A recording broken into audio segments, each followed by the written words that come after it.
Mbak, siapa siapa ya? HP apa mas?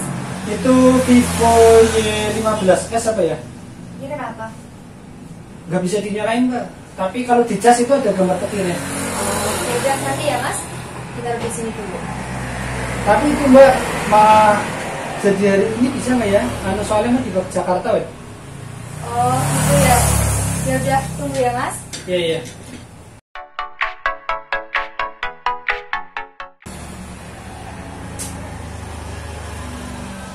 Ini sih gimana ya mas bukannya? Gimana? Bukannya? Ha. Loh, teknisinya? Kan masnya teknisinya. Oh iya. Gimana sih mas? Aduh. Halo sobat semua, jumpa lagi bersama saya di channel Teknisi Cungkring. Video kali ini saya kedatangan HP Vivo apa ya? Kayaknya Y15S kemarin bilangnya ya. Ya, mungkin ini Y15S, kita belum cek ya. Nanti kita cek dari kode baterainya juga. Jadi, ini servisan masuk ke sini dalam keadaan mati. Saat kita cas itu ada logo petir pengecasan. Coba kita hubungan pengecasan dulu. Ya, ada logo petir pengecasan, tapi hanya seperti ini. Konsumsi arus 0,1 ampere. Nah, dia mati, ditekan tombol power, dia tetap seperti ini. Baik, ini akan saya coba cari tahu tipenya dulu, karena saya ragu kemarin bilangnya tipe apa, saya agak lupa. Sepertinya benar, untuk tipenya ini adalah Vivo Y15S. Langsung saja ini akan kita bongkar HP-nya.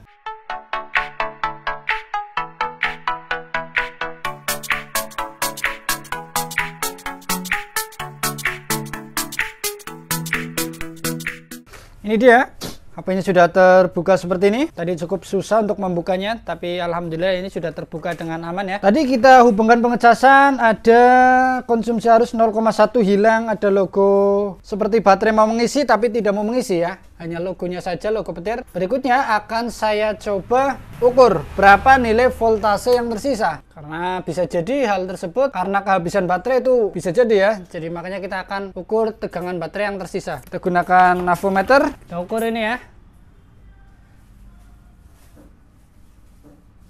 Ada tegangan 3,7 volt. Ini artinya tegangan baterai masih bagus ya, 3,7 volt. Harusnya ini mampu untuk menyalakan HP. Ada tegangan 3,7 volt. Coba kita hubungkan, kita nyalakan. Responnya seperti apa? Bismillahirrahmanirrahim. Wow, dia tidak ada respon apapun.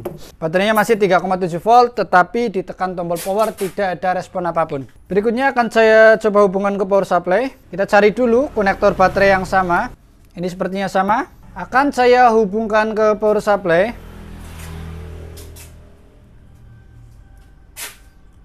Konslet ya, coba kita balik. Ya, dia tetap konslet. Ternyata mesinnya mengalami full short atau konslet penuh ya. Jadi untuk HP yang normal itu ketika kita hubungan ke power supply itu tidak ada konsumsi arus ya. Beda dengan HP ini, ketika kita hubungan ke power supply langsung ada konsumsi arus full mentok 1 ampere ya. Ini akan kita angkat dulu mesinnya. Kita akan cari tahu dari mana penyebab konsletnya. Sini kita siapkan thermal kamera. Kita hubungkan konektor baterai ke mesin seperti ini ya. Dan kita siapkan thermal kamera. Kita lihat bersama-sama, kita nyalakan power supply. Mana nih, ada yang panas nggak? Nggak kelihatan ya, karena tertutup kaleng rapat seperti ini. Susahnya mencari konslet, mesinnya masih tertutup kaleng rapat seperti ini tuh susah ya. Jadi panasnya itu nggak kelihatan berasal dari mana. Kita akan gunakan 5 ampere kali ini supaya lebih panas. Sepertinya berada di daerah sini, daerah sinyal atau dibaliknya. Oh, sepertinya di daerah sinyal sini ya. Cukup panas sendiri. Tadi kita lihat. Oh, kita ulangi lagi supaya lebih jelas. Nanti kan di pojok sini ya. Tadi cukup menyala. Coba kita nyalakan lagi. Nah ya, daerah sini, pojok sini, di balik kaleng sini, di pojok itu menyala sendiri. Oke, udah ada tanda-tanda. Tugas kita sekarang adalah membuka kaleng penutup ini. Kita akan cari tahu apakah ada komponen konslet yang berada di balik kaleng ini ya. Ini kalengnya masih rapat seperti ini. Akan kita rusak kalengnya. Ini ada penutupnya. Kita akan angkat kaleng penutup IC ini. Kaleng penutup komponen, mohon maaf. Ini akan kita angkat semuanya. Pengangkatan kaleng, kita gunakan blower. Settingan panasnya 380, anginnya 100. Ini harus sangat hati-hati ya. Jangan terlalu lama stuck di satu titik.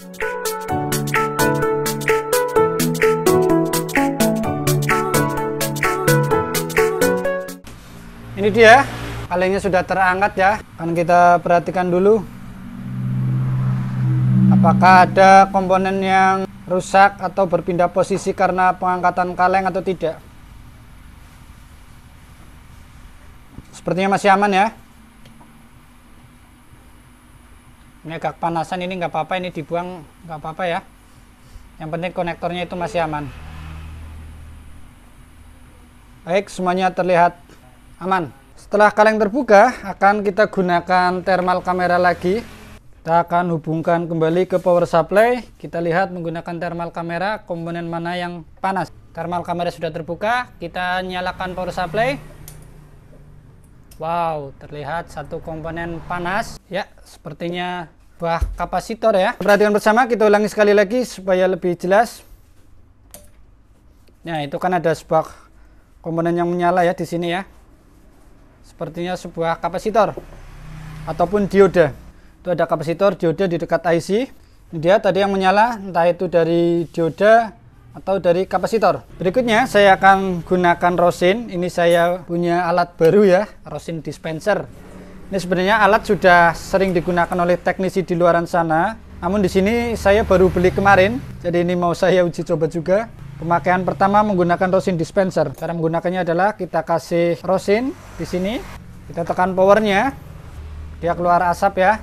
Kita tutup dengan ini. Kita akan taburkan rosin ke area yang tadi terindikasi panas. Seperti ini ya. Wow, cukup efektif ya rosin dispenser ini untuk menaburkan asap rosin. Lah, gunanya kita menaburkan asap rosin ketika ada yang panas itu dia akan berbeda, akan berubah ya, jadi basah. Coba kita praktekkan saja. Ini mesinnya kita hubungkan ke power supply lagi. Ini belum kita nyalakan power supply-nya. Sekarang kita nyalakan power supply sambil kita perhatikan komponen mana yang berubah warnanya menjadi basah karena taburan rosin. Kita nyalakan power supply. Wow, kelihatan sekali ya. Di sini tadi kapasitor ini dia langsung meleleh, rosinnya langsung meleleh ya. Perlu kita ulangi sekali lagi supaya lebih jelas. Kita coba taburkan rosin lagi ya. Namanya belajar ini kan harus sampai jelas ya. Udah, kita taburkan rosin. Kita perhatikan sama-sama kapasitor yang ini ya. Kita nyalakan power supply, kita lihat kapasitornya. Wah, kelihatan mana yang panas. Sepertinya penyebab konsletnya adalah kapasitor ini ya. Jadi kapasitornya akan coba kita lepas. Ya, kapasitor sudah terlepas. Kita buktikan bersama apakah kapasitornya konslet atau tidak. Cara membuktikan kapasitor yang konslet atau tidak setelah kita lepas itu mudah ya. Ini kita zoom saja supaya lebih jelas. Ini dia kapasitornya. Kita gunakan avometer untuk mengukur kapasitor apakah dia konslet atau tidak. Seperti ini saja. Ya, dia 0,00 ya. Jadi fix kapasitor ini konslet. Wis, mantap ini udah ketemu penyebab konsletnya. Sekarang coba kita hubungkan lagi mesinnya tanpa kapasitor ya. Kapasitornya tadi udah kita lepas, apakah dia masih konslet? Kita nyalakan power supply, kita hubungkan mesinnya. Ya, dia tidak konslet ya. Dia sudah tidak ada konsumsi arus. Berarti memang benar penyebab konsletnya adalah sebuah kapasitor. Mungkin teman-teman teknisi atau teman-teman user bertanya, itu kapasitor kok nggak diganti bang? Kok cuma dibuang aja sih? Kenapa nggak diganti? Jadi kapasitor itu diganti bisa, hanya dibuang juga bisa. Tapi kalau ditanya bagusnya gimana ya, bagusnya pasti diganti ya. Jadi kita akan coba ganti saja ini kapasitor yang tadi kita lepas. Kita akan carikan dari mesin bangkaian, mesin yang sudah kita acak-acak ya. Kita carikan yang ukurannya kurang lebih sama. Ini dia sepertinya ukurannya kurang lebih sama, akan kita lepas. Akan kita pasang di mesin yang sedang kita kerjakan. Ini dia kapasitor barunya sudah kita pasang. Kita akan bersihkan ya. Udah cukup seperti ini aja. Saatnya kita coba rangkai ke mesin. Kita tes ya apakah ini sudah nyala apa belum. Ini kamera belum kita pasang. Kita akan coba hubungkan pengecasan terlebih dahulu. Tadi di awal dicas hanya gambar logo pengecasan, tapi hanya seperti itu, tidak mau bertambah. Sekarang kita hubungan pengecasan, sudah ada konsumsi arus 0,6 ampere. Logo pengecasan seperti biasa muncul, konsumsi arusnya naik 0,6. Kita tunggu. Dan ada ikon persentase baterai. Konsumsi arus naik 1,6 ampere. Ada ikon persentase baterai seperti ini, 31% ya. Ini kita lepas saja. Akan saya coba tekan tombol power. Bismillahirrahmanirrahim. HP-nya bergetar dan muncul logo Vivo. Tepuk tangan Bella. Kita tunggu apakah dia bisa sampai ke menu. Ya, dia bisa sampai ke menu. Kita tekan layar sentuhnya, ada pinnya. Saya ini nggak punya pinnya ya. Jadi yang penting ini HP udah menyala. Nanti kita minta pinnya ke user, kemudian kita cek semua fungsi. Kalau dia normal, kita kasih ke pemiliknya. Jadi ini servisan sebenarnya itu offline dari counter service di dekat daerah saya. Alhamdulillah saya masih dipercayai oleh counter-counter di dekat saya, itu masih cukup sering ya.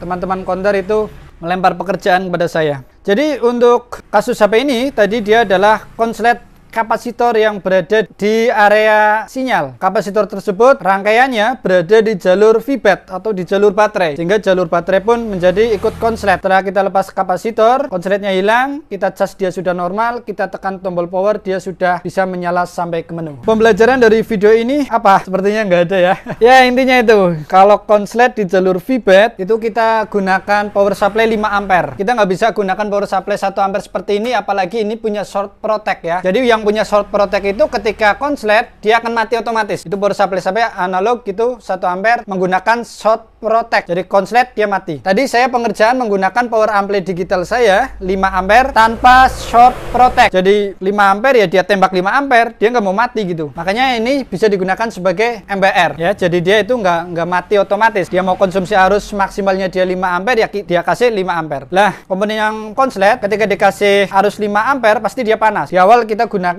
thermal kamera ya. Walaupun berada di balik kaleng itu tapi ya cukup terlihat ya. Jadi di balik kalengnya itu panas. Jadi ini sangat ampuh ya, walaupun berada di balik kaleng tapi masih bisa terlihat walaupun kurang jelas. Akhirnya kita angkat kalengnya, terlihatlah komponennya. Kemudian sebenarnya menggunakan thermal kamera lagi ini juga bisa. Tapi tadi saya praktekkan menggunakan rosin ya. Ini jadi rosin dispenser seperti ini. Rosinnya ditaruh ke sini, kemudian ini alatnya dinyalakan, keluar asap rosin, kita taburkan. Kemudian kita hubungkan ke power supply lagi, itu akan kelihatan mana yang panas. Nah, yang panas itulah penyebab konsletnya. Kita lepas, kita ganti, semuanya sudah normal lagi. Jadi ini cukup membantu ya, rosin dispenser harganya mungkin 100 ribuan, saya lupa ini. Merek saya RL069. Ini baru ya, baru pertama kali saya pakai untuk membuat konten ya. Sebelumnya belum pernah saya pakai. Baiklah, semoga video ini bermanfaat. Kita jumpa lagi di video berikutnya. Salam solder panas.